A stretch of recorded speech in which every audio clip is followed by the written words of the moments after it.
Back student. अब हम मजीद देखते हैं अकाउंटिंग की टर्म्स को, जिसमें मेरे पास अब आ चुका है एसेट। सो एसेट हमारे पास असासे होते हैं जो कि बिजनेस क्या करती है, परचेस करती है, ठीक है, ऑन करती है। और जब परचेस वो कर लेती है फिर उसके बाद वो क्या करती है, उसको यूज करती है डेली बेसिस पे या जैसे भी वो यूज करे, benefit for the future benefit of a company और for a future benefit of a business. तो एक सर्टन डेट पे उसको खरीदा जाता है। एसेट की कोई ना कोई मेरे पास वैल्यू होगी और उसको क्या किया जाता है, उसको यूज किया जाता है। क्यों? ताकि हम बेनिफिट ले सके। कहाँ बेनिफिट ले सके? फ्यूचर में बेनिफिट ले सके, ठीक है। तो फ्यूचर में बेनिफिट उस एसेट से, और उसकी कोई ना कोई वैल्यू होगी एसेट की। तो ये मेरे पास क्या होता है, एसेट्स होते हैं। फिर एसेट टेंजिबल भी होते हैं और इनटेंजिबल भी होते हैं। टेंजिबल वो होता है जिनको हम छू सकते हैं। अगर मेरे पास एक मशीनरी है, ठीक है, या इस पर मेरे पास ये बोर्ड ही मेरा क्या एक एसिड है, तो इसको देखो मैं टच कर पा रहा हूँ। जिस चीज को हम टच कर पाते हैं उनको हम बोलते हैं कि वो मेरे पास क्या है, वो मेरे पास टेंजिबल गुड्स होती है, ठीक, और टेंजिबल एसेट्स होते हैं। और इनटेंजिबल वो होगा जिस तरह के गुडविल बन जाती है, आपकी कंपनी का एक नाम बन जाता है, वो क्या होता है, वो एक इनटेंजिबल होता है, लेकिन वो भी एक एसेट होता है। क्लियर हो? आप अपना नाम बेच सकते हो, ठीक है, किसी को भी। क्लियर?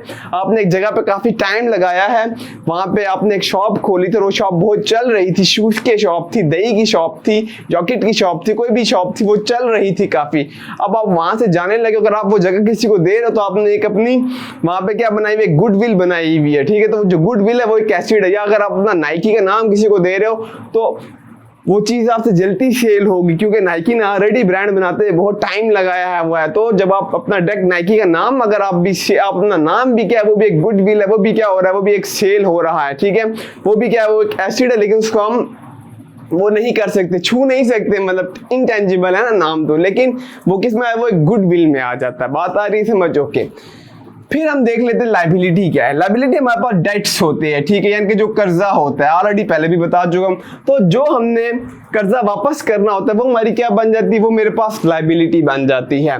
और इसको क्लेम कौन कर सकता है? अगर आपने लोन ले लिया है कंपनी से, ठीक है, तो जो आपका जो लायबिलिटी होगी, जो डेट्स है, ठीक है, उसको जब रिकवर किया जाएगा तो एक तो जो बायर वाला बंदा होगा वो क्या कहलाता है, वो हमारा क्रेडिटर होता है। ऑलरेडी ये चीज मैं बता चुका हूँ। जिसने कर्जा लिया होता है, अगर वाई ने एक्स से कर्जा लिया हुआ है तो वाई के लिए जो ये जो एक्स है, वाई के लिए जो एक्स है वो क्या है, वो उसके लिए क्रेडिटर है, ठीक है। इनके से उसको पैसे लिए थे, वो उसको पैसे अब वापस करना, तो वो जिसको हमने वापस करने होते वो क्या होता है, हमारा क्रेडिटर होता है। तो जो एसेट्स के अगेन कौन जो है वो कर सकता है, क्लेम कर सकता है, वो जो क्रेडिटर्स है। और क्रेडिटर्स क्या होते हैं, बिजनेस के आउटसाइडर होते हैं, ठीक है। यानी कि अगर बैंक से ले लिए तो बैंक मेरा क्या, मैं जो वाई होगा, वाई के लिए बैंक क्या हो जाएगा, बैंक एक क्रेडिटर हो जाएगा। उसने उससे पैसे लिए थे, उसको हम क्रेडिटर बोलते हैं।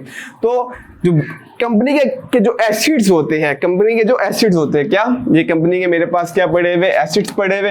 तो इन एसेट्स के अगेन कौन कौन क्लेम कर सकते हैं? जितने भी एसेट्स होंगे मेरे पास, इनके अगेंस्ट एक तो जो आउटसाइडर जो क्रेडिटर होता है इसका, वो क्लेम कर सकता है। अगर रिकवरी नहीं हो रही पैसे तो उसके वो कहेगा कि यार सेल करो अपने एसेट और मेरी रिकवरी करो।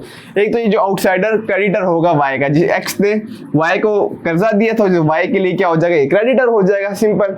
दूसरा, ऑनर खुद क्लेम कर सकता है, क्योंकि ऑनर के वो एसेट खुद होते हैं, जिसको हमने पढ़ा था इससे पहले कि वो क्या कहलाता है, वो ऑनर इक्विटीज कहलाता है। ऑनर्स इक्विटी, ऑनर इक्विटी का मतलब ये होता है कि ऑनर ने बिजनेस में कितना पैसा लेकर आया, तो जो ऑनर का पैसा होता है बिजनेस में जितना लगा होता है वो उसका एसिड ही होता है। ऑनर से जितना पैसा लगाया वो उसका क्या कहलाएगा, एसिड। तो दो बंदे ही एसिड्स के अगेन क्लेम कर सकते हैं, एक क्रेडिटर क्लेम कर सकता है, दूसरा ऑनर खुद क्लेम कर सकते हैं, जिसको हम ऑनर इक्विटी बोलते हैं। और लायबिलिटी का मतलब क्या है, वो जो कर्जा है। बात आ रही समझ? Okay. Last but not the least, accounting period को भी देख लेते हैं हम यहाँ पे। तो अकाउंटिंग पीरियड क्या है? अच्छा, अकाउंटिंग पीरियड ये है कि एक सर्टेन टाइम पे क्या होता है, हमने अपने अकाउंट्स देखने होते हैं, एक पीरियड गुजरता है, उसमें हम देखते हैं क्या हमें प्रॉफिट हो रहा है या लॉस हो रहा है। मोस्टली जो अकाउंटिंग पीरियड होता है, जो साइकिल होता है अकाउंटिंग का, वो ज्यादातर 1 ईयर का ही कंसीडर किया जाता है, ठीक है, कि 1 ईयर के बाद हम देखेंगे क्या सूरत जा रही। लेकिन जरूरी नहीं है, आप पर हर मंथ भी देख सकते हो, हर मंथ भी वो आप पे डिपेंड करता है, कंपनी पे डिपेंड करता है कि वो किस तरह अपना पीरियड को लेकर चल रहा है। अगर वो मंथ वाइज देखता है तो भी उसकी मर्जी है, वो मंथ वाइज भी देख सकता है।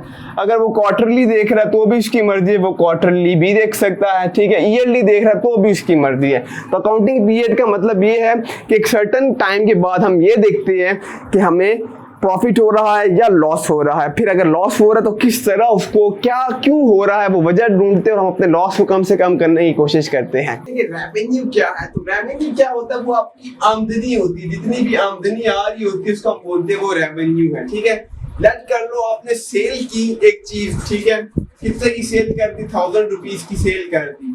अब ये 1000 मेरा क्या कहलाएगा? जो सेल्स की आपने 1000 रुपीज की है, मेरे पास क्या कहला रहा है? मेरा ये जो सेल्स हुई है मेरा क्या है? रेवेन्यू है। आमदनी में क्या कर रहा है? इजाफा कर रहा है। आमदनी सिर्फ सेल से नहीं आती, ठीक है, रेवेन्यू सेल से नहीं आता, और भी सोचिए, अगर आपने कोई चीज रेंट पे दी थी और उस रेंट से हमारे पास कोई अमाउंट आई है 500, तो ये भी किस में इजाफा कर रहा है? ये भी रेवेन्यू में इजाफा कर रहा है, आमदनी में इजाफा कर रहा है। फिर मेरे पास अगर कोई आपके पास कमीशन रिसीव हुआ है तो वो कमीशन भी क्या है? वो एक किस्म का प्रॉफिट ही हो रहा है, वो भी एक आमदनी आ रही है, वो भी किस में जाएगा? वो भी रेवेन्यू में जा रहा है, आमदनी में आ रहा है मेरे पास। और अगर आपने कोई इंटरेस्ट अर्न किया है, कोई इंटरेस्ट आया, कोई सूद आया है आपके पास, तो वो इंटरेस्ट भी क्या हो रहा है? पैसा आ रहा है, आमदनी आ रही है, तो वो भी किस में कहलाएगा? वो भी रेवेन्यू में कहलाएगा।